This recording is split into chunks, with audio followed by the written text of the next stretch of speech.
Oke, selamat siang Mas Selamat Liu. siang, Woi, Sugeng. Mas Apa kabar nih, Liu. Mas? Alhamdulillah. Terima kasih telah mampir wedangannya warung halaman. Woi. Artinya apa nih, Mas? Mampir wedangan itu ya mampir apa ya? Berkunjung. Berkunjung, Ya, berkunjung sebentar. Iya. Lalu minum. Diminum dulu ya, Mas. Minum dulu ini. Iya. Oke, Mas Leo, teman-teman semua, teman-teman wedangers, kita nyebutnya wedangers. Hai Wedangers. Para peminum. Wedangers para peminum. Kali ini kita kedatangan tamu dari jauh juga. Cirebon. Cirebon. Sebelumnya sempat lama di Jakarta, tapi aslinya dulu ya tinggalnya daerah sini ya, karena sebelahan kamarnya ya, Mas. Kata kita teman kos juga. Udah 2 orang ini yang teman kos ini, Mang Udin sama Samyana. Alhamdulillah ya, Mas, masih bisa silaturahmi ke sini. Alhamdulillah. Oke, teman-teman, nanti kita akan ngobrol-ngobrol kok bisa ini Mas Liu. Nama lengkapnya aslinya saya itu masih penasaran loh, dari dulu itu aslinya saya dulu pernah sih nyebut nama lengkap, cuma lupa karena seringnya namanya Faisal Amin Bukhori. Dipanggil Liu itu. Kok bisa gitu loh? Nanti. Oh iya, nanti dulu. Kita akan ngobrol-ngobrol gitu. Siap. Bisa itu loh sampai ini. Jadi teman-teman itu mungkin nama lengkapnya nggak ada yang tahu itu. Jadi kalau ada nama apa gitu mungkin Shopoi tanpa ada fotonya. Iya. Oke, kita akan ngobrol-ngobrol. Jadi Mas Liu ini saya kasih pengantar sebentar. Dulu tinggal di Jogja. Beliau ini dulu kuliahnya di sastra Perancis ya. Lalu jadi jurnalis di Trans TV apa Trans 7? Trans 7. Oh, Trans 7. Oke. Nanti kita akan kulik-kulik kisahnya Mas Liu ini. Oke, Mas. Oke. Siap. Gimana Mas Liu? Sehat atau ini? Sehat, alhamdulillah. Ini sudah lama kan nggak ke Jogja atau ini udah termasuk? Sudah lama. Terakhir itu 2020. Sebelum Covid itu? Pas Covid juga. Oh, pas Covid juga. Apa liputan atau gimana? Vacation. Oh gitu. Liburan aja di sini biasa. Oh, itu bukan staycation itu ya? Bukan. Kalau staycation udah di hotel aja gitu, Mas. Kita kan keliling-keliling gitu, Mas. Masih ke alun-alun gitu kan, masih ke. Tapi itu masih Kali Biru. Masih jadi jurnalis di Trans. Udah enggak. Sudah enggak? Sudah enggak. Oke. Sudah free lah. Oh, waktu itu ya. Oke, sip. Oke, kita ngobrol-ngobrol santai Mas Liu. Kurang lebih ini kan 11.47 ya, kira-kira 1 jam lah. Siap. Kira-kira ini kebetulan siang, jadi cahayanya bagus ini. Ini sebetulnya masih outdoor juga. Mas Liu, cerita dong. Itu dulu kan Cirebon ya. Saya Cirebon mana tuh?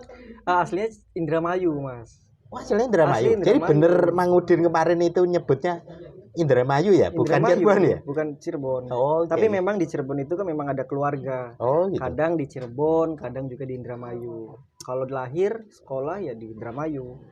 Oh, gitu. Kita tuh anak pesisir. Indramayu ya di pesisir, di Cirebon itu di Kapetakan itu juga di pesisir. Kena rob enggak? Alhamdulillah. Kalau pesisirnya? Enggak. Oke lah, nama lengkapnya tadi terusin deh. Nama lengkapnya Faisal Amin Bukhori, Mas. Lalu kok bisa itu namanya sangat Arab jadi Liu agak-agak Cina dikit. Jadi sebenarnya itu tuh di anak-anak kos-kosan. Kos-kosan itu sering banget panggilnya Liu itu gara-gara aku suka Naruto dulu tuh. Oh gitu. Sampai sekarang juga masih ngikutin series Boruto-nya itu kan, anaknya Naruto itu. Terus dia bilang, "Lu ini banget," katanya suka banget sama kartun, kan udah gede gitu kan. Terus dia bilang, "Ya enggak apa-apa, namanya juga suka, mau gimana gitu kan." Ada satu yang nyeletuk Liu. Kalau dipanggil, "Ini punya siapa?" Itu tuh si Naruto Liu gitu kan. Nah, awalnya dari situ. Anak-anak kos-kosan akhirnya. Itu kos-kosan mana? Kos-kosan di Karanggayam nih di sini, di Masjid apa saya lupa nih. Iya nih. Jadi sebelum ke sini ya? Atau ke sini? Karena kan di sini udah namanya Liu gitu kan. Termasuk sama Mas Fajrin itu kan saya sempat part time tuh di warnet itu kan.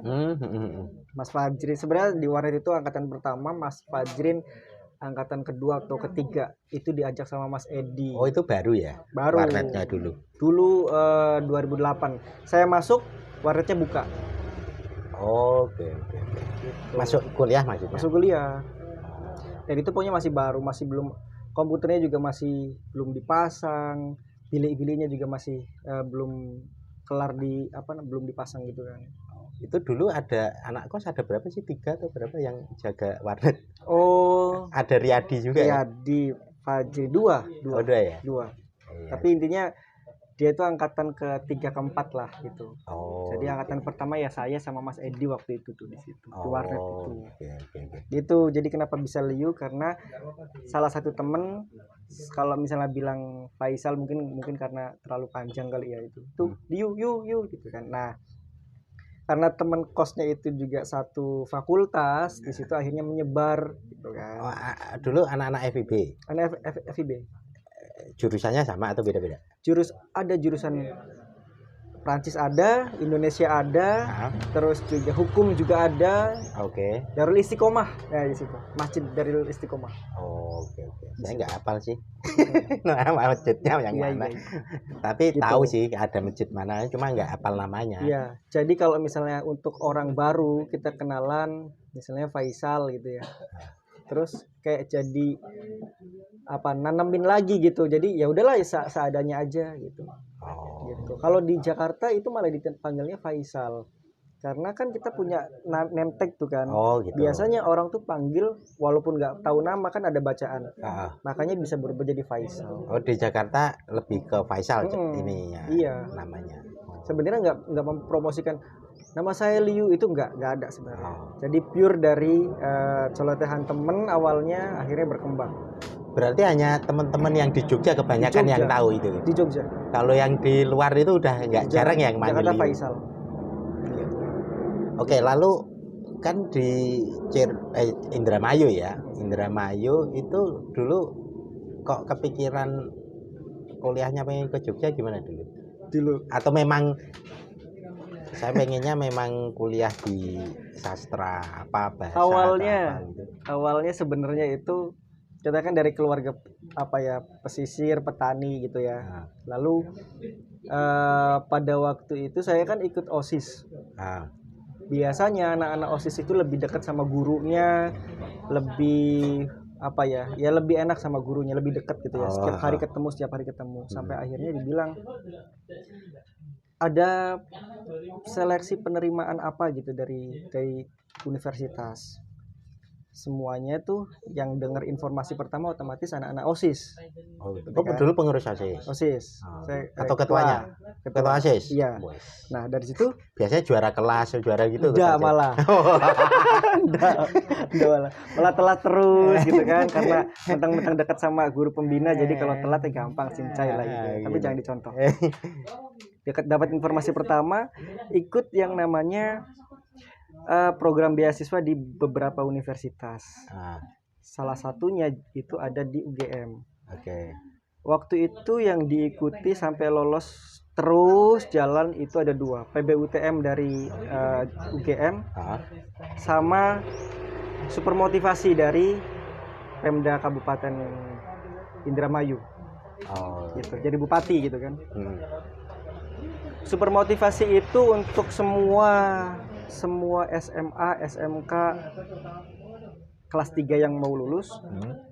Yang tujuannya itu jangan resign gitu. Jangan berhenti sekolah. Jangan jadi kuli, jangan jadi pekerja, apalagi harus jadi TKI di luar negeri. Karena kan cirinya kan ke sana banyak ciri khasnya itu kan kalau udah lulus SD jadi TKW di Arab gitu kan. Gitu. SMA lulus SMP nikah. Itu kebanyakan sih seperti itu. Mungkin itu yang saya dengar sih. Salah satu alasan kenapa pemerintah Indramayu itu mengadakan beasiswa super motivasi. Super motivasi itu dikumpulin dari semua anak kelas 3 semester akhir, dikumpulin sampai nanti dijaring jadi ada 7 dari IPA, IPS dan bahasa. Dulu jurusannya bahasa memang. Aku IPS. IPS. Ini yang lucunya nanti. Pada saat udah ada 15 orang masing-masing dari jurusan itu, tiba-tiba ada kabar bahwa seleksi di UGM aku lulus. Itu seleksi yang basis PBUTM, yang nggak pakai UMPTN itu ya, bukan tes ya? Bukan tes. Penelusuran bibit tidak mampu, penelusuran bibit unggul tidak mampu. Oke. Masuk katanya gitu. dari semua nilai berdasarkan dari kelas 1 sampai kelas 3 diakumulasikan. Pada waktu Yumimin lulus suruh jurusan, mau jurusan apa? Oh, milih. Iya. Kamu milih apa terserah ya. gitu. Terus sebenarnya aku tuh ikut aja. Mau super motivasi kek, terus talent scouting kek, maupun PBUTM itu asal ikut sebenarnya. Karena di pikiranku waktu itu abis sekolah ya udah paling nikah atau kerja jadi kuli di pasar gitu kan. Gitu. Tapi pada waktu itu kayak nggak punya kekuatan untuk memilih, malu-malu gitu. Yang namanya internet aja kita masih belum paham waktu itu, belum kenal gitu kan. Ditungguin gitu, ayo mau jurusan apa? Aduh bingung gitu kan ya. Terus aku nggak bisa matematika, aku nggak bisa ngitung mas. Satu di benakku pada saat milih jurusan itu yang penting gak ada hitung-hitungan gitu kan. Entah apapun itu. Jangankan fakultas apa, UGM aja aku nggak tahu. Sama sekali aku nggak tahu. Nama UGM tahu tapi tidak pernah tahu itu ada di mana. Oh gitu. Iya. Oke. Aku bilang, Pak, yang nggak ada hitungannya apa sih Pak? Gitu. Ya apa terserah kamu kata gitu. Aduh bingung ya gitu kan. Terus waktu itu ada aku inget sama musiknya Anggun gitu kan. Oh iya Prancis, nggak ada hitungannya kali ya gitu kan, nggak ada hitungan gitu kan. Akhirnya aku pilih Prancis itu gitu. Awal mulanya kenapa harus Prancis. Akhirnya ketika diterima lulus super motivasi yang tinggal 1 kali tes lagi itu ditinggalkan karena bertepatan dengan TOEFL bahasa Inggris waktu itu. Jadi aku harus ke Jogja dulu bolak-balik. Gitu. Prosesnya sih sebenarnya panjang kenapa di UGM. Bahkan harus mengorbankan beasiswa itu, terus juga mengorbankan dulu pernah jadi jualan kartu perdana XL tuh, SPB. Padahal udah seneng tuh. Kayaknya mau lepas aja di beasiswanya, enak cari duit. Uang, ya. Iya. Bayangin 1 bulan aku bisa dapat 1 juta. Pada waktu itu masih tahun 2008. Gitu kan? Iya. Ya tergiur lah ya sebenarnya gitu kan, walaupun belum kelulusan tapi udah bisa dapetin duit itu bangga waktu itu. Udah pengen kelar aja gitu kan, cuman kata si bosnya itu enggak, pokoknya dianterin ke rumah sampai ke stasiun, jadi udah. Akhirnya ke sinilah. Berarti akhirnya itu bukan yang jalur beasiswa yang Pemda itu? Bukan. Kalau Pemda malah kita lebih fleksibel. Lu kalau misalnya lu udah lulus nih, seleksi sampai 7 orang, lu bebas milih universitas mana aja. Nanti selama 2 bulan itu di karantina, nggak boleh ketemu siapapun, nggak boleh WhatsApp apa segala macem. 2 bulan itu mau dikhususkan untuk belajar untuk menghadapi SNMPTN. Gitu. Beasiswanya berupa nanti kalau misalnya diterima dapat uang saku setiap 1 semester, bervariasi. Dulu nih yang kalau nggak salah ya Mas, lulusan ITB itu bakal dapat uang semester 10 juta per semester. Gitu. Gede loh, itu lumayan loh. Kalau misalnya di UPI, Unpad sekitar 5 jutaan lah. Kalau nggak salah ya. Beda ya? Iya. Sama-sama di Bandung ya? Sama-sama di Bandung. Mungkin terkait dengan universitasnya kali ya, tarifnya atau gimana? Tapi itu untuk SPP atau untuk biaya hidup? Terserah sih sebenarnya. Maksudnya kita tuh pokoknya dapat uang semester segitu. Lalu itu intinya bisa buat SPP, bisa. Iya, terserah. Oh gitu. Tak kira SPP udah ada slotnya sekian. Enggak, karena kan masing-masing fakultas mungkin kan nggak bayarnya 10 juta gitu loh Mas. Saya sih nggak tahu ya gimana, cuman intinya kita tuh dapat uang saku itu tuh 1 semester tuh 10 juta untuk ITB itu ya. Gitu. Oke. Akhirnya masuklah ke Jogja. Itu 2000 berapa tuh? 8. 2008 ya. 2008. Pindah ke sini itu di sini 2011 kalau nggak salah. Berarti udah hampir selesai ya hitungannya. 2011. Maksudnya ya mata kuliah udah hitungannya akhir-akhir. 2010. Sebentar. 2009 Mas. 2009 tapi 2010 pindah, 2011 ke sini lagi. Oh gitu. Oke. Itu masih full kelas dulu ya. full semua kamar ya Mas ya. Semua kamar. Semua kamar. Nggak horor lah. Nonton horor malah kita di ruang tamu pakai TV ku. Dulu horornya itu kalau pas nggak ada orang. Tapi kan rame terus. Iya. Saya juga Mas. Ya lah, disambi minum wedangan. Nah, kan di Jogja ya, akhirnya kuliah di Jogja berproses sastra Perancis itu. Gimana? Ada kesulitan atau gimana waktu itu? Banget Mas. Pada waktu masuk Perancis itu kan aku pikir anak yang maksudnya kalau bahasa Inggris kan sudah dipelajari pada saat SMA gitu kan. Orang yang bisa bahasa Inggris kayak nyuri start. Tapi kalau misalnya bahasa asing udah dapet lah. Iya, kalau bahasa asing selain Inggris kan saya pikir baru nih gitu kan. Kita bakal mulai lagi nih sama-sama bareng dari nol. Ternyata pas masuk enggak. 50% masih nol kayak saya. 50%-nya lagi dia sudah pernah ikut Delft A1, A2 gitu kan. Itu udah niat banget berarti itu. Iya, niat banget itu. Bahkan ada temen-temenku itu yang ibunya punya resto di Prancis, udah bolak-balik ke Prancis. Jadi itu kayak ngomong Prancis tuh kayak udah nggak usah mikir gitu, nggak ada loadingnya. Kalau kita kan nong itu aja gitu. Awal semester pertama tuh aduh susah. Tapi setelah itu ya lancar aja. Alhamdulillah, tapi nggak lancar banget. Maksudnya masih bisa. Adaptasi paling 1 semester 2 semester gitu. 1 semester 2 semester. Karena kita kan kalau udah pas sidang skripsi juga kan pakainya bahasa Perancis. Oh gitu ya? Iya, Perancis kita. Oke. Justru kalau misalnya ada yang tapi tulisannya bahasa Indonesia. Tulisannya bahasa Indonesia karena skripsi yang kita bikin itu kan untuk dibaca dan buat referensi teman-teman kuliah kan ya di Indonesia gitu kan. Jadi kenapa pakai bahasa Indonesia? Tapi sidangnya itu tidak boleh bawa buku semuanya, apapun bukunya. Walaupun buku referensi itu tidak boleh bawa, datang cuman bawa skripsi, lembaran skripsi itu tidak boleh bawa apa-apa, langsung. Oke. Kalau ada pertanyaan yang sebenarnya dia bisa menjawab tapi tidak bisa mentranslate jawaban itu ke dalam bahasa Perancis, itu sebagus apapun presentasinya pasti bakal min A gitu, maksimal. Oh gitu. Kenapanya itu? Enggak A full. Enggak A full. Amin. Gitu. Jadi ya harus Prancis, full Prancis gitu. Aku mau minum. Je minum apa ya? Pardon monsieur, je ne sais pas minum. Jadi makanya pakainya je minum. Itu nggak boleh. Campuran gitu nggak boleh? Iya nggak boleh. Walaupun kita pakai bahasa Inggris. Oh. Je wanna drink itu nggak bisa. Jadi harus je bois. Gitu. Misalnya kayak gitu. Ini kalau yang sekarang di medsos itu yang short video itu Ajeng Kamaratih atau apa itu yang ininya? Yang dari namanya. Ini ya. Anunya enggak, dia pokoknya belajar bahasa Perancis itu. Ajeng Kamaratih.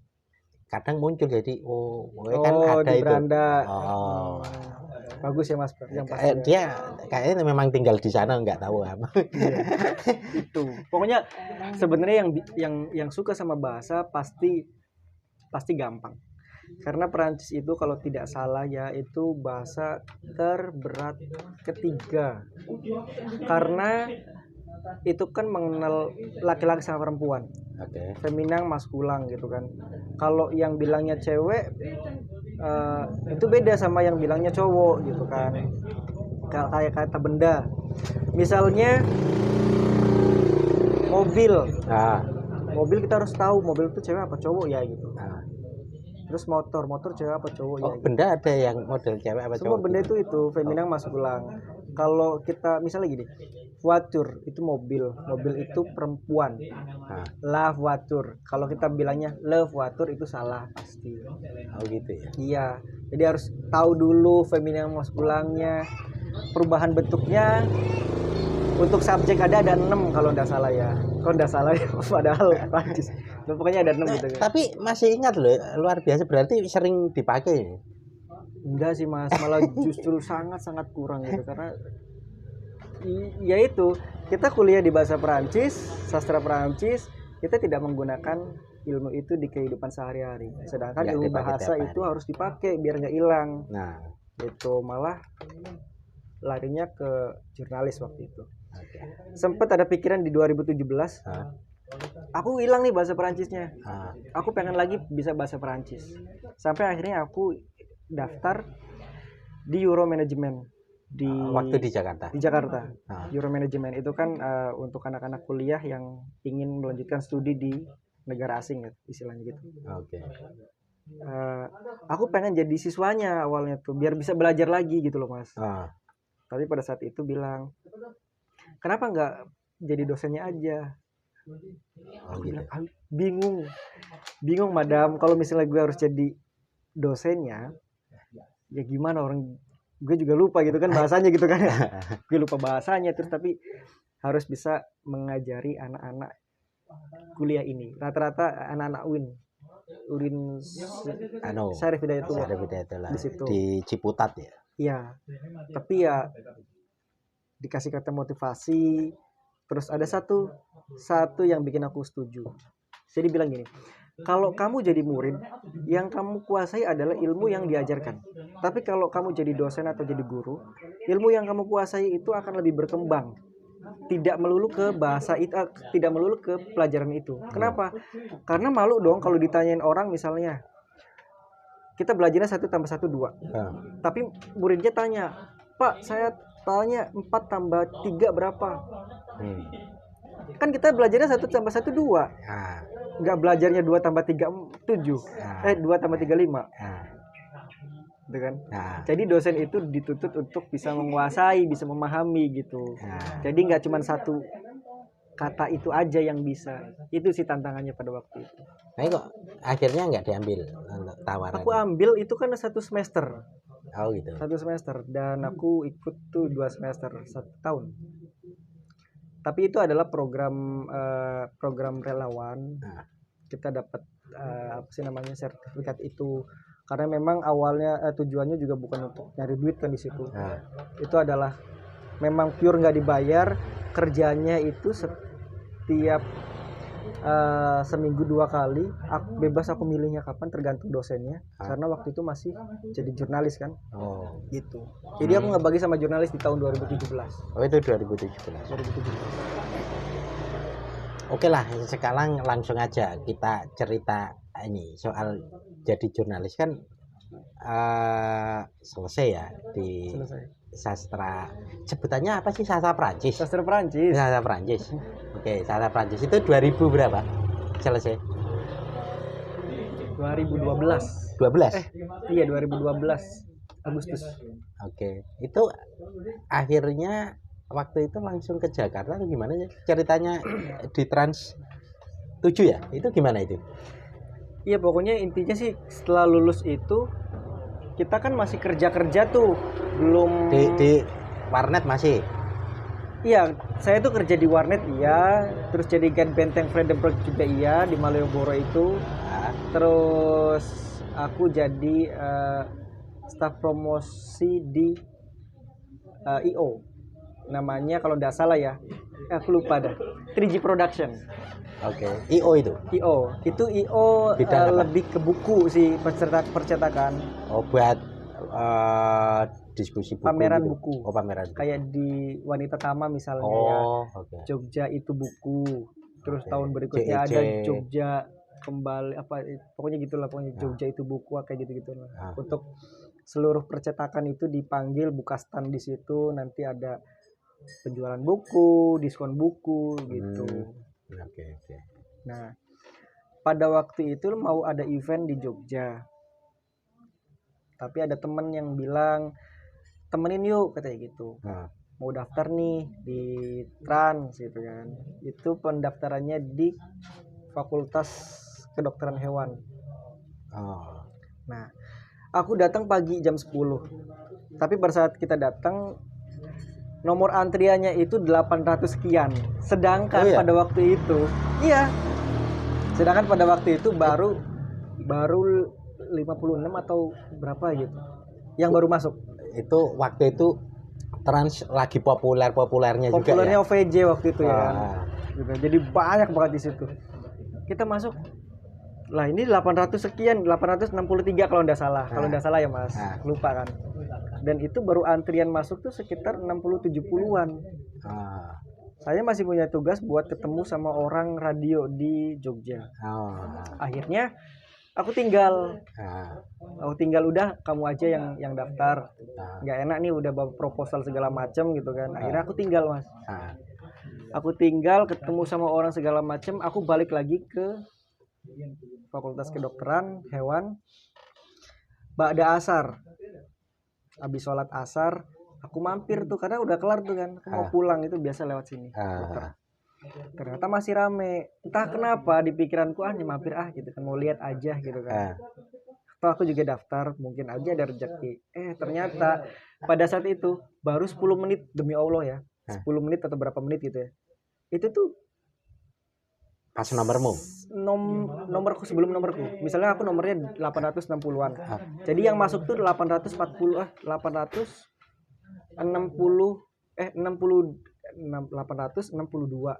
Aku 880. Pokoknya beda 20 nomor lah. Nomormu memang 800 sekian. Iya. Gitu. Okay. Jadi kok kayak kebetulan gitu ya. Akhirnya masuk. Pada saat masuk ditanya katanya gitu. Mau nggak jadi presenter? Aku bilang, aku nggak bisa ngomong di depan kamera ya, grogi. Terus juga suaraku, aku merasa suaraku unik, cempreng gitu kan. Jadi kayaknya nggak mungkin. Aku tolak. Terus disuruh, ya udah, kamu sukanya apa? Sutradara gitu ya kan. Karena kan kita masih bikin film waktu di sini. Masih ingat gak sih yang beli kamera gitu kan? Yang bikin waktu ada Mas Budi itu loh. Oh iya. Nah, akhirnya kan ikutan beli kamera. Lagi senang jadi sutradara. Ya udah, kata HRD-nya tuh masuk aja jadi kameramen waktu itu. Nah, kelar lah. 1 hari kemudian dihubungin lagi masuk katanya gitu. Interview lagi. Interviewnya pindah ke daerah mana ya? Pokoknya bukan di UGM lagi. Hotel. Mirota Batik yang sebelah sana tuh apa tuh? Yang mau ke perumahan Bulog tuh apa tuh Mi? Yang masuk tuh Kompas. Daerah-daerah situ lah pokoknya. Itu Kota Baru lah. Iya. Interview pertama sama user, tapi usernya itu bukan departemen head. Kadif. Apa? Kepala divisi. Oke. Ya sama itu. Dibilang nama ini segala macam, kameramen, bisa kamera, bisa ya kan, bisa kamera. Oke, saya cek katanya. Jadi ini apa katanya? Kamu tahu pencahayaan? Tahu pencahayaan? Dia tahu pencahayaan ya, tahu doang kan. Ini lampu apa? Oh, cek nama-namanya. Lampu gitu. Apa ya gitu bilang? Ya lampu, Pak. Iya lampu apa ini? Ya itu lampu Philips, Pak. Lampu Philips, sumpah demi Allah gue nyebutin lampu Philips. Ini apa lah? Lampu Philips. Bener lampu Philips? Iya Pak, lampu Philips. Gue baca lampu Philips itu situ. Karena kan yang namanya kameramen itu ngetesnya tuh kayak pencahayaan. Sebenarnya mungkin dia bilang daylight. Oke. Ini pencahayaan itu daylight. Atau yang kedua itu tungsten. Ada 2. Itu yang ditanyain. Sebenarnya jawabannya itu. Tapi aku jawabnya apa? Philips, Pak. Iya yang saya tahu itu ada lampu Philips, ada lampu Osram, semua merek lampu gue sebutin Mas.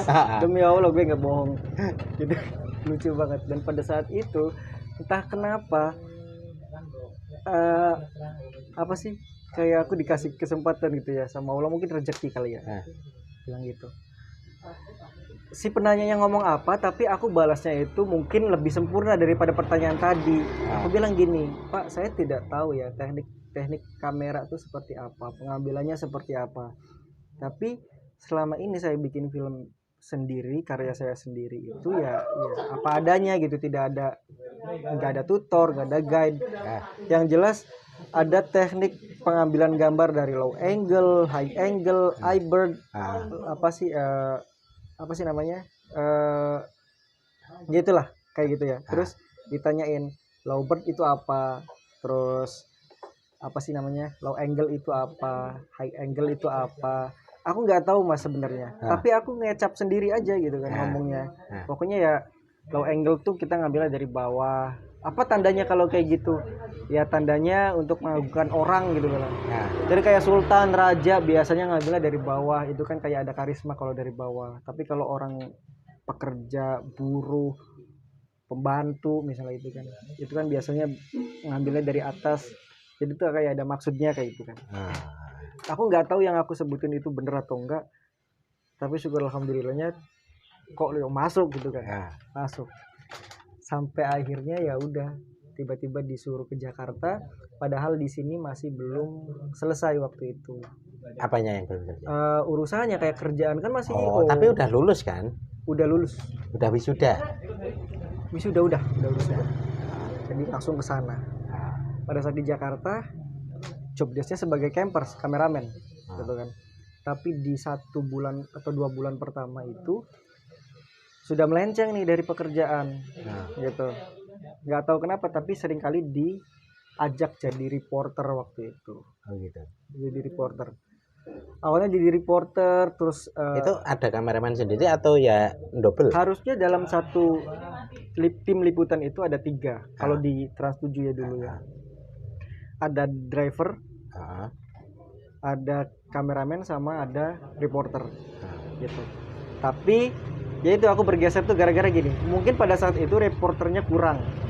Akhirnya campers lah yang maju sendiri.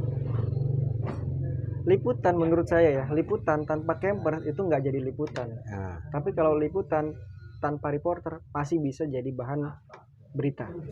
Minimal ada gambarnya. Ada gambarnya karena narasi skrip itu bisa jadi dari voice over. Gitu kan.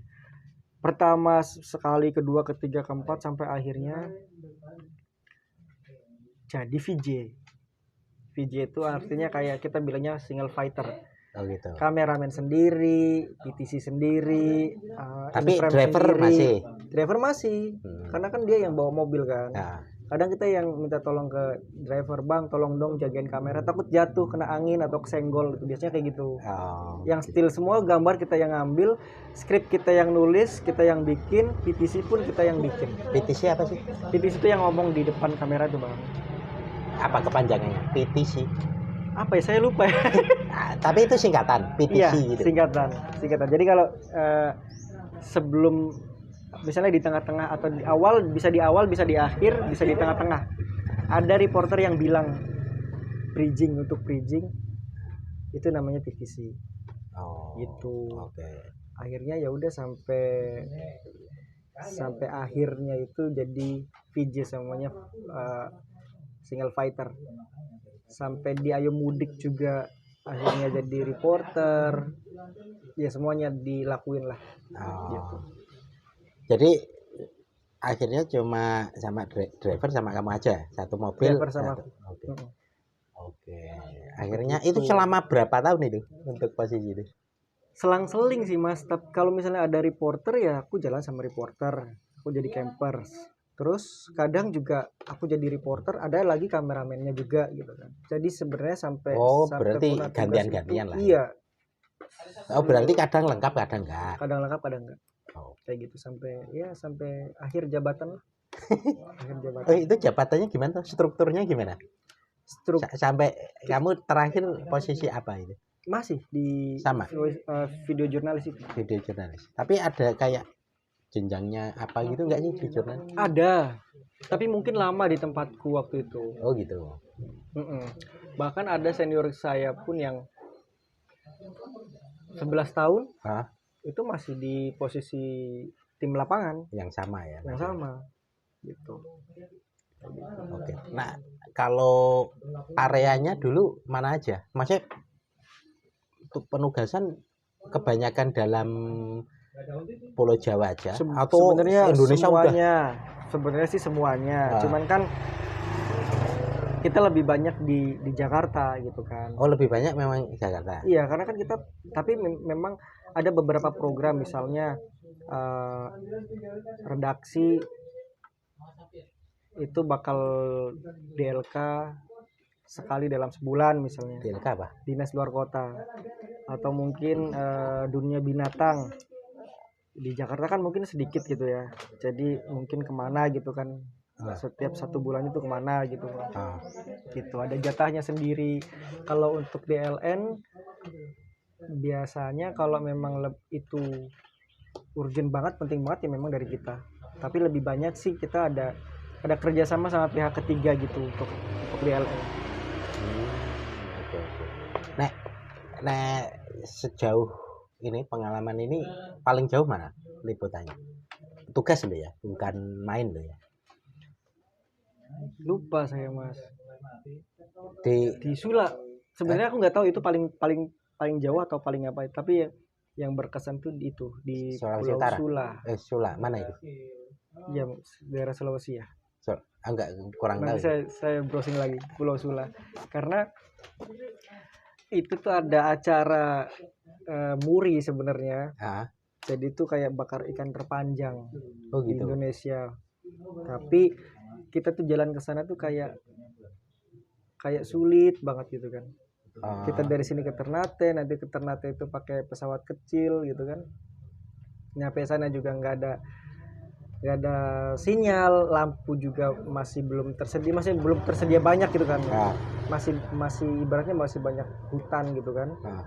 Kita tuh kayak aksesnya keputus. Tapi sumpah pulaunya bagus banget, pemandangannya bagus banget. Kalau malam itu kantor bupati sebelahnya itu bisa dangdutan, orang-orangnya juga apa ya, kayak diskotik lokal lah ibaratnya gitu. Wise semua, baik-baik semua gitu. Waktu itu sempat ditawari apa namanya tuh Shopee namanya kalau nggak salah, itu minuman situ lokal. Tapi kayak aduh, gue nggak enak nolaknya ya gitu. Tapi kalau misalnya minum juga nanti besok masih tugas, takutnya gimana gitu. Tapi kalau nolak juga takut marah. Bener Mas. Dia tuh jadi duduk aja, sebenarnya duduk di depan, cuman mau ngerokok gitu kan, sama ya iseng-iseng ngapain gitu kan. Disamperin terus diajak. Bodohnya mungkin saya mau aja gitu diajak. Gitu kan.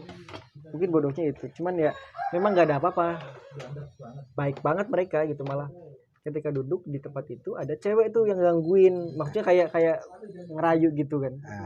Kayak ngerayu. Terus mungkin dalam bahasa mereka tuh jangan ini saudara saya.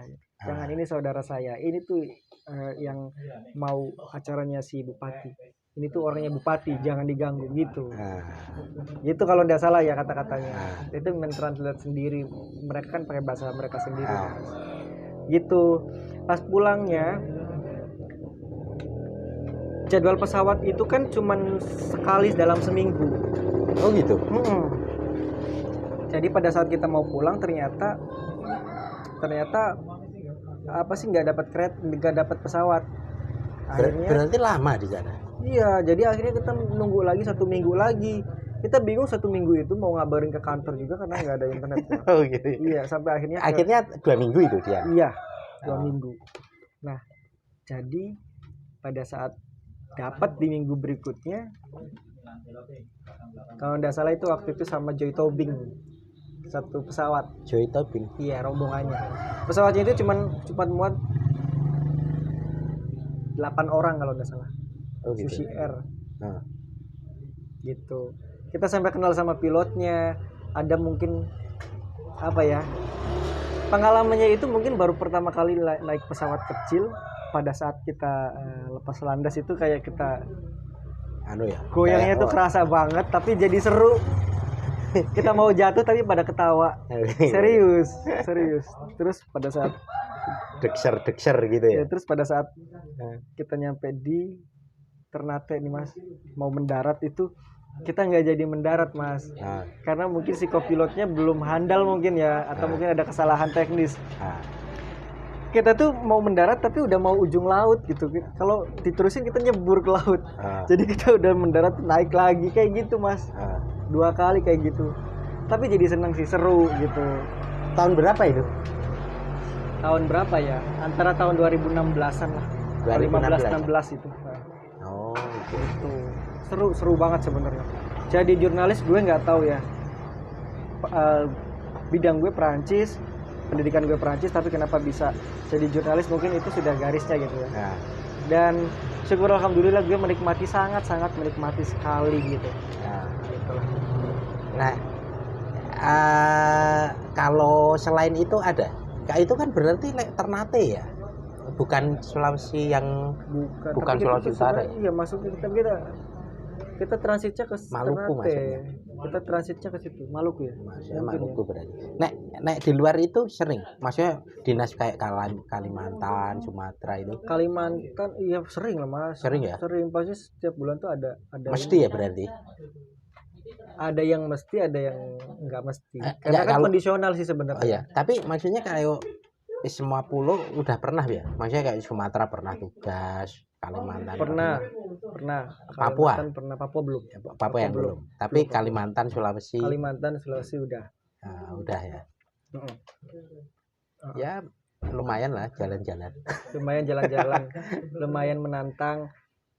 Akhirnya bisa ngomong, ketemu orang, sampai kalau misalnya kita bilang menariknya sih apa sih gitu ya. Satu, menariknya bisa jalan-jalan gitu, ketemu orang baru di situ. Hal yang tidak bisa kita lakukan, alhamdulillah bisa tersampaikan pada saat profesi jurnalis itu. Lalu hal yang bahaya pun kita lakukan. Waktu itu ingat banget, beberapa bulan setelah aku join di jadi jurnalis itu, di apa sih namanya, ditugaskan ke Medan. Itu kan pada waktu itu Gunung Sinabung lagi erupsi pertama itu. Awal-awal kalau nggak salah sih itu 2013 itu. Kita yang nggak tahu apa sih namanya, belum dilatih untuk apa sih safety gila gitu. Belum dilatih kayak gitu, tapi kita di sana dipercayakan ada asuransi segala macem gitu kan. Yang penting di sana kita tuh kadang ya namanya juga anak baru ke situ, baru masuk, bingung gitu kan. Evakuasi harus apa, sebenarnya jurnalis itu kan ya udah ngeliatin aja. Enggak ada semacam training belum awal-awal gitu. Belum liputan saat bencana. Tapi sebenarnya gini, memang tugas jurnalis itu memang apa ya, record sama menginformasikan gitu. Gitu kan. Kita tuh boleh membantu kalau misalnya memang itu sudah jadi skrip dalam sebuah naskahnya gitu, ada namanya kan partisipatif di situ. Tapi kalau kita datang sendirian partisipatif, berarti siapa yang ngoperasiin kamera kan, berarti gitu. Jadi memang harusnya tugasnya itu cuma diem, record semua aktivitas yang ada di situ. Tapi itu dalam hati, ya Allah ini loh masih ada yang ketinggalan gitu loh, masih ada itu. Pengen gitu ya, kayak ibaratnya ninggalin kamera, udah ayo kita bareng-bareng, cuma kayak gitu. Bahkan ada jurnalis luar negeri itu yang sampai tega ngebiarin anak kecil mati gara-gara digigit burung gagak atau burung apa gitu ya. Yang dapat Nobel itu. Iya, karena memang ya itu ngeliatin kalau kita ngebantuin otomatis ya gimana ya, berlawanan juga sih ya. Nah hati nurani pengen ngebantu gitu ya ibaratnya. Tapi nggak se-ekstrim itu sih sebenarnya. Bisa aja kita ngambil terus kita bantuin. Cuman mungkin pada waktu itu kan masih baru, jadinya masih bingung. Tim SAR pada bolak-balik ini ngapain ya gitu. Tapi dalam hati sih pengen ngebantu gitu waktu itu. Itu dulu ya. Kalau sekarang sih itu sebenarnya jadi perdebatan etika di soal hati nurani ya. Enggak, soal pembahasan problem etika soal jurnalistik saat enggak, itu di dunia akademik sih ada itu. Termasuk soal si itu aku lupa namanya. Pada akhirnya dia kan bunuh diri itu. Iya. Tapi kita nggak akan bahas itu. Tapi maksudnya itu menarik. Ada bahasanya khusus sih soal itu. Ada yang model kombinasi seperti katamu itu ya, selesai tugasnya udah ada sisi-sisi kemanusiaan yang harus dilakukan lah ya, istilahnya gitu. Benar. Ya, tapi kita nggak bahas itu. Kita bahas pengalaman dulu aja. Nanti itu bahas khusus saja itu. Siap. Nah, kalau yang kan udah ya ke waktu liputan ke Sinabung ke ini. Lalu apa namanya? Mungkin bisa sedikit cerita soal ini ya, problem-problem teknis kadang Kalau tadi kan sempet ya, kalau yang pas di Pulau Sula atau apa, soal sinyal nggak bisa kasih kabar ke kantor gimana itu. Nah, problem-problem lainnya itu apa yang dihadapi jurnalis waktu di lapangan? Sepengalamannya Mas Faisal. Sebenarnya mungkin banyak ya, cuman mungkin problemnya masih bisa diatasi gitu sama kita. Secara umum apa? Tapi biasanya yang mungkin bisa diatasi tapi jadi kebiasaan, dablek lah ibaratnya. Mungkin lebih ke ini. Kalau misalnya untuk apa sikap kita sendiri biasanya telat. Untuk sikap ya, telat. Kita harusnya datang sebelum peristiwa atau peristiwa masih berlangsung. Tapi kadang karena telat akhirnya udah kelar peristiwanya. Itu untuk pribadi gitu kan. Tapi kalau teknis ke alat segala macam kadang gini. Kita pelupa. Ada kalau pelupa tuh gini. Kita udah jalan nih ke mana? Ke TKP nih gitu kan. Kita tinggal mau shoot segala macam. Reporternya lupa mic-nya ketinggalan di carpool misalnya gitu kan, atau kita udah nyampe gitu kan. Itu terjadi juga sering. Oh gitu ya, sering. Teman-teman tuh sering banget kayak gitu. Ya gimana kita mau liputan kalau kameranya ketinggalan, atau gimana mau kita liputan kalau misalnya mic-nya nggak kebawa sama reporter. Itu sering banget kayak gitu. Manusia sih, jangan dibiasakan. Tapi momentum gitu. Kadang hilang momentum ya. Iya, momennya udah hilang, makanya jadinya telat. Aduh, ya itu paling datang kita harus bisa ngeles sih gitu kan. Kenapa nggak dapat ibaratnya gitu kan? Kenapa nggak dapat? Nggak bilang kan kalau anunya ketinggalan kantor gitu kan, nggak mungkin kayak gitu. Nggak mungkin kayak gitu. Itu sih hal-hal teknis Mas. Lucu ya Mas, tapi memang kayak gitu sih. Kita saya balik lagi.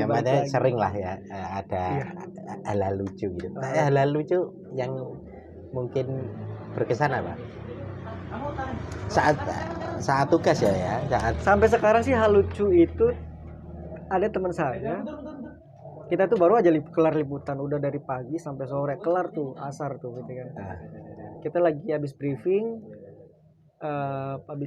jam 5-an kita dikasih kabar kalau istana kebakaran gitu ya. Istana mana? Di Jakarta. Oh gitu. Kebakaran katanya gitu. Mungkin karena anak baru kali ya Mas. Biasa anak baru jadi korban. Ditunjuklah lu berangkat gitu kan. Berangkatlah sama temanku itu. Reporter dia gitu kan. Oke, gue yang kameramen gitu. Datang. Pada saat datang itu semua lancar, kita bisa masuk, kita bisa dapat izin, kita bisa ngambil semua gambarnya. Cuman masalahnya adalah PTC. Yang ngomong di depan kamera itu Mas. Gitu kan. PTC. Reporternya itu mungkin perfect banget, pengennya tuh sempurna gitu kan. Ini di pemadam kebakaran ya, di depannya gitu sih. Set gitu. Nanti ada lagi itu, ada yang bangunannya yang masih ada apinya nih, keren gitu kan. Ya oke lah, kita sebagai kameramen yang manut aja gitu. Mau di mana terserah, ayo. Oh, menyesuaikan ya kameramen. Iya, ayo terserah. Karena yang bikin skrip kan si reporter, yang punya ide bikin liputannya atau jalan ceritanya kayak gimana reporter. Support ibaratnya. Nah, makanya kalau misalkan jadi video jurnalis atau VJ itu buatku sih lebih leluasa karena semuanya ada di dalam satu otakku gitu kan. Gitu. Makanya lebih ke VJ. Nah, balik lagi yang tadi, pengennya sempurna. Bangunan di sebelahnya itu ada dinas kebakaran gitu kan, lampunya kelap-kelip gitu muter-muter, apinya masih ada. Masih kebakaran tuh. Ditambah ada orang semprot-semprot. Keren tuh gambarnya. Oke, 3 2 1 action. Bla bla bla bla bla, salah lagi. Bla bla bla. Udah bener, tapi dia nggak mau. Terus salah lagi. Ulang lagi. Percaya tidak Mas? Dari apinya masih ada, petugas kebakaran masih sibuk. Sampai petugas kebakarannya pulang, apinya udah padam, dia masih berusaha untuk PTC Mas. Gitu. Kan kesel Mas ini. Cuman itu tuh lucu banget sumpah, serius. Kebakarannya udah kelar, tapi berusaha untuk PTC gitu. Buat apa kita gambar kayak gini? Udah nggak bakal dipakai. Nggak diberitakan juga. Dia pas PTC gitu, pasti bakal dibuang. Itu lucu banget itu. Akhirnya memang nggak dipakai. Nggak dipakai. Yang tapi memang gambar kebakarannya aja. Tapi itu memang ada kebakaran dulu. Ada. Di mana sih? Maksudnya tahun berapa tuh? Saya lupa, kecil 13 gitu? Atau 14 itu. Oh gitu.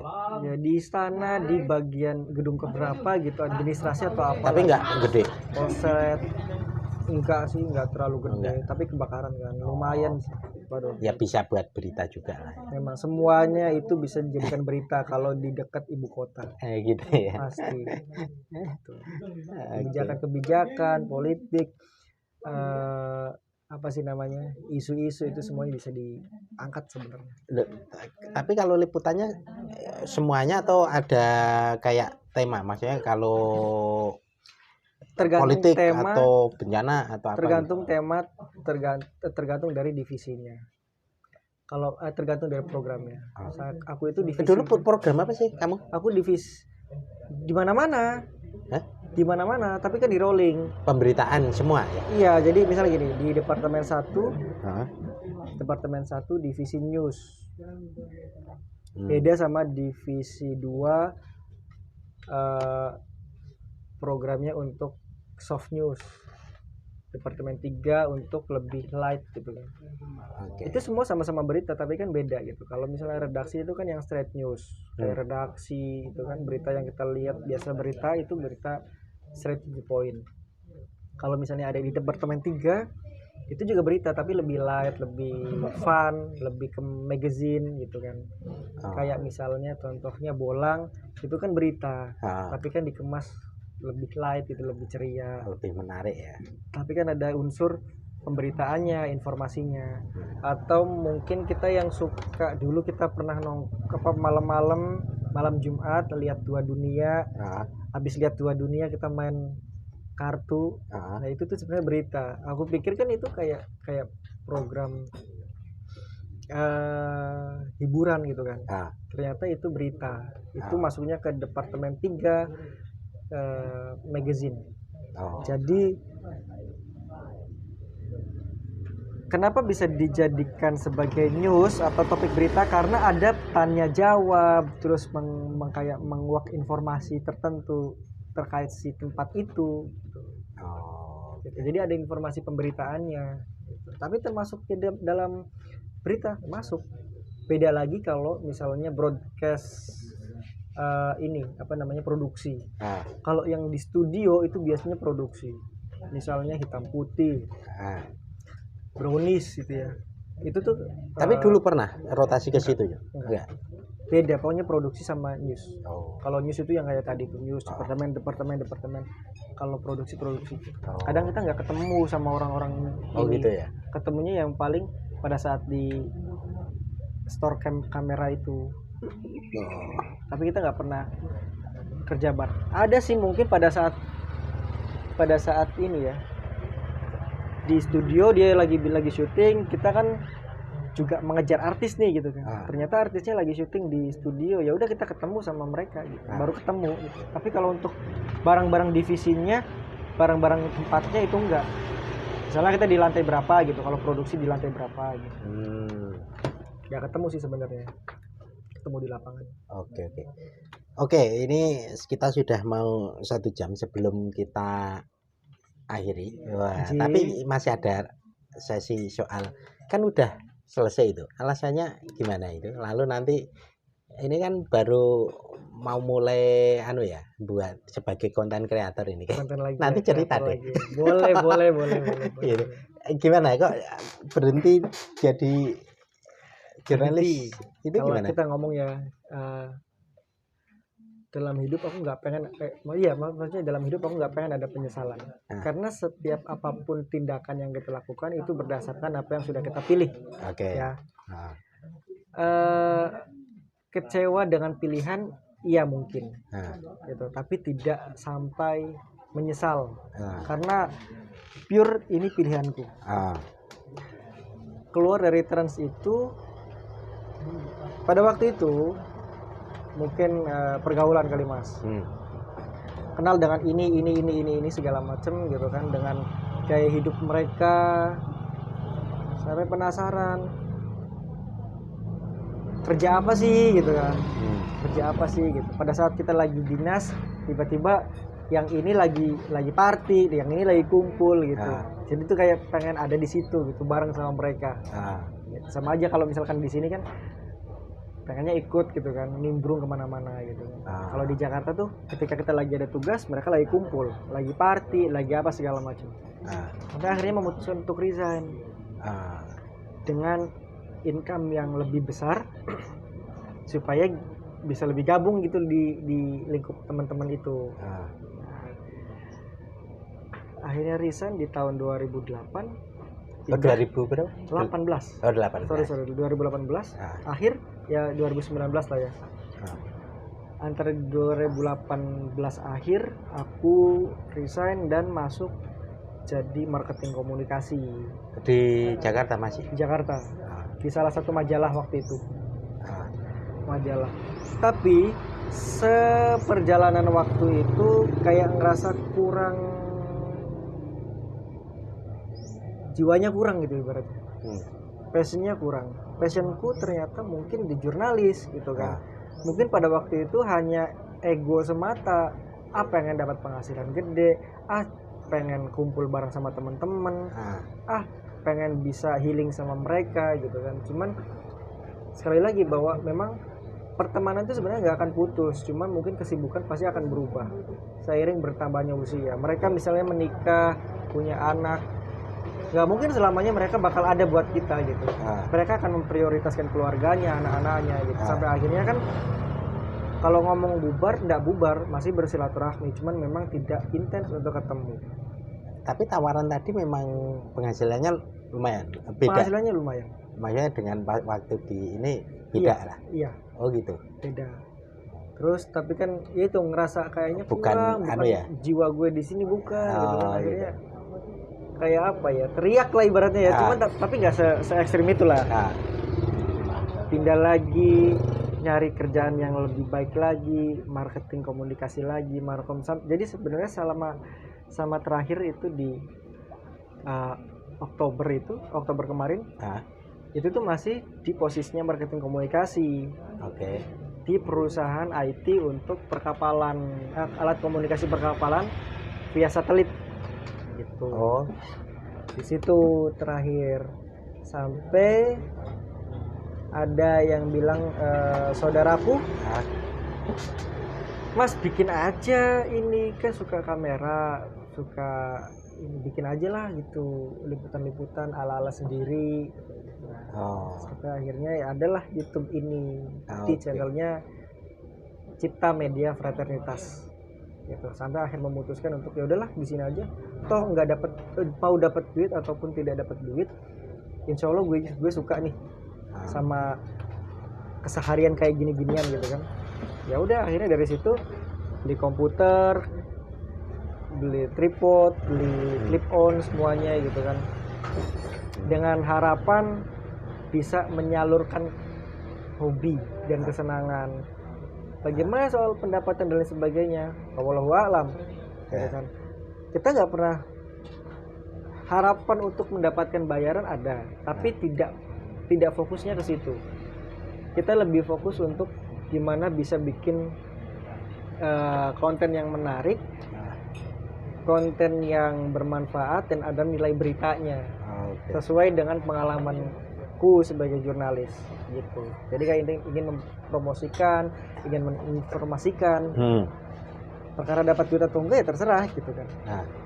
Tapi syukur alhamdulillah sampai sekarang buktinya saya bisa rokok, saya bisa jalan-jalan, saya bisa ketemu Mas Sugeng di sini gitu kan. Itu mulai tahun berapa tuh? Apa? Ininya mulai aktif di konten kreator yang Oktober. Tahun kemarin. Belum lama berarti ya? Belum lama, masih baru, makanya ya masih baru lah kayak gitu. Usianya masih 4 bulanan lah. 4 bulanan. Belum apa sih namanya? Belum bisa dimonetisasi karena kan itu kan syaratnya 1000 subscriber sampai 1000 subscriber dan 4000 jam tayang. 4000 jam tayang. 4000 jam tayang sudah tembus. Oh iya. Sudah. Tapi subscribernya belum. Oh ya. Sekarang itu baru mencapai 915 ya. 915. Jadi kurang 85 orang subscriber sebenarnya. Tapi nggak apa-apa, maksudnya kita juga nggak ngoyo yang setiap hari harus berapa liputan, itu enggak gitu. Terbukti dari kalau misalnya Mas Sugeng atau teman-teman yang lain lihat channel kita, lebih banyak ke lirik musik. Kenapa lirik musik itu ada klaimnya? Iya sih gitu kan. Karena kita bukan nggak ada ya, kita masih bingung mau jalan kemana, kalau di masih nyari format yang tepat. Iya gitu kan. Kita masih ada beberapa yang memang original buatan kita, tapi kita berambisi untuk kedepannya itu memang konten kita sendiri gitu. Karena menurut kita pun kalau kita bikin konten banyak yang suka juga gitu, banyak yang kita nggak takut kena klaim segala macem gitu kan. Bahkan ada temen yang kayak sekarang kayak Mas Sugeng gitu datang, Mas izin gue bisa ketemu lagi sama Mas Sugeng ya. Kedua, gue bisa maksa Mas Sugeng buat subscribe. Ya kan? Coba kalau dari jauh, maksudnya buat minta subscribe aja kayak rasanya tuh enggan, malu gitu kan. Tapi kalau misalnya datang sendiri, kita dapat silaturahminya iya, insya Allah nambah subscriber juga iya, terus kita bisa explore gitu, bisa bantu temen juga gitu, saling promosi lah ibaratnya kayak gitu. Gitu sih kedepannya, pengen semua channel kontennya itu adalah konten original gitu. Itu. Jadi ke depan masih nyari format yang ini, mau apa, kuliner lah atau berita lah atau apa? Sementara ada 3. Konsentrasi kita itu di inspirasi bisnis. Yang kedua itu jalan-jalan. Tapi jalan-jalan habis itu makan. Gitu kan. Dan yang ketiga itu review makanan. Ada 3 itu sih. Sampai sekarang. Mungkin kedepannya bakal ada playlist baru yang muncul ya mungkin ada gitu kan, cuman sementara itu 3 itu. Karena kan tenaganya harus banyak, sedangkan ini kan kita masih awal, masih alat juga masih seadanya gitu kan. Gitu. Oke lah. Nah, mungkin kalau kita yang mampir Wedangan itu aslinya juga teman-teman sendiri sih yang sharing-sharing kepasan yang jauh-jauh, kepasan di Jogja. Yuk sharing-sharing ya.